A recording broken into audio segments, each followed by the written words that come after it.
कार्तिक महात्म्य अध्याय 15।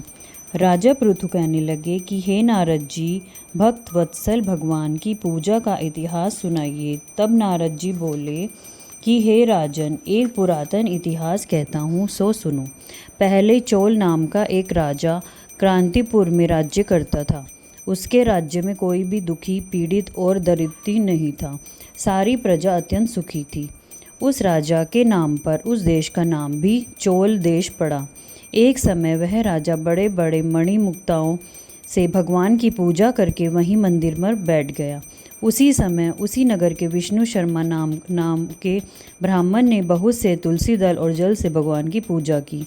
उसके तुलसी दलों के राजा द्वारा भगवान पर चढ़ाए गए मणिमुक्त आदि ढक दिए। यह देख राजा ने कुछ क्रोधित होकर ब्राह्मण से कहा कि हे विष्णु शर्मा, तुमको पूजा का कुछ भी ज्ञान नहीं है।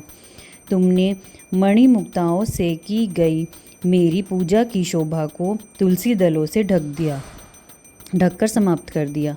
तब विष्णु शर्मा कहने लगा कि हे राजन, तुम अभिमान से युक्त हो, इसी कारण भगवान की पूजा को नहीं जानते।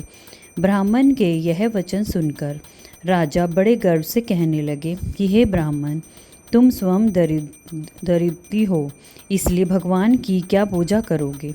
क्या तुमने भगवान का कोई स्थान बनवाया या कोई यज्ञ आदि किया? मैं सबके सामने कहता हूँ कि देखो, भगवान की भक्ति करके तुम पहले स्वर्ग में जाते हो या मैं जाता हूँ। इतना कहकर राजा ने गुगल ऋषि को आचार्य बनाकर बड़े बड़े यज्ञ आरंभ कर दिए। साथ ही ब्राह्मणों को बहुत सा द्रव्य दान देने लगा। विष्णु शर्मा भी सदा की भांति भगवान का पूजन करता रहा।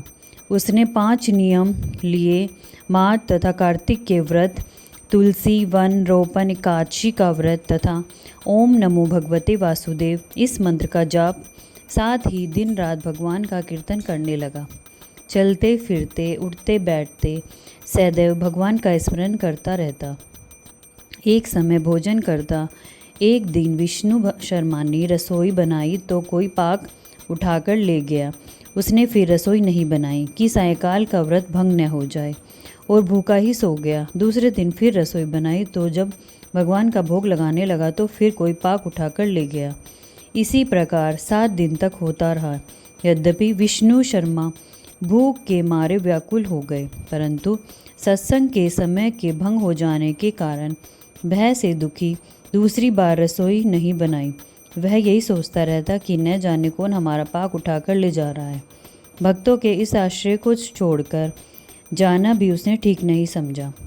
फिर सोचा, अच्छा, आज मैं पूरी तरह ध्यान रखूँगा और देखूँगा कि कौन पाक उठाकर ले जा रहा है। ऐसा विचार कर वह एक स्थान में छुपकर बैठ गया। थोड़ी दूर में वह क्या देखता है कि एक अति दुर्लभ चांडाल, जिसका शरीर केवल अस्थियों का पिंजर बना हुआ था, छिपकर आया और वहां से पाक उठाकर जाने लगा। उसको देखकर विष्णु शर्मा के मन में अति दया उत्पन्न हुई और कहने लगा कि भैया, रूखा भोजन मत ले जाओ, मेरे पास थोड़ा सा घी है, वह भी लेते जाओ। ब्राह्मण के यह वचन सुनकर डरा हुआ वह चांडाल भागता हुआ ठोकर खाकर गिर गया। तभी विष्णु शर्मा ने उसके समीप पहुंच गए और एक वस्त्र लेकर उस पर हवा करने लगा। थोड़ी देर के बाद ब्राह्मण क्या देखता है कि उस चांडाल की जगह शंख चक्र गदा पद्म तथा वरमालाधारी भगवान विष्णु वहां लेटे हुए थे। उसी समय ब्राह्मण ने भगवान के चरणों में गिरकर नमस्कार किया। तभी इंद्रानी देवता भी वहां पर आ गए। ऋषि लोग वेद मंत्रों से उसका पूजन करने लगे।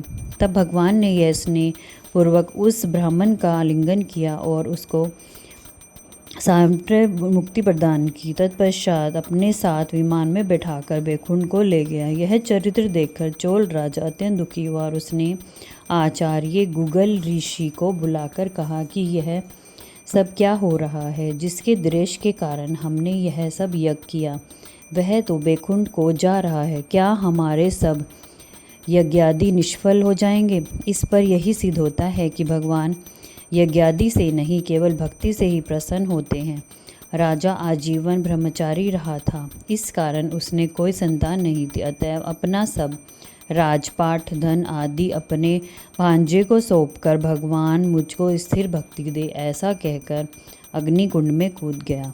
यह देख गुगल ऋषि ने क्रोध में आकर अपनी शिखा यानी चोटी उखाड़ ली। तब से अभी तक चोल देश में भांजा मामा का अधिकार होता है और आज भी गुगल गोत्र के ब्राह्मण सिर पर शिखा नहीं रखते।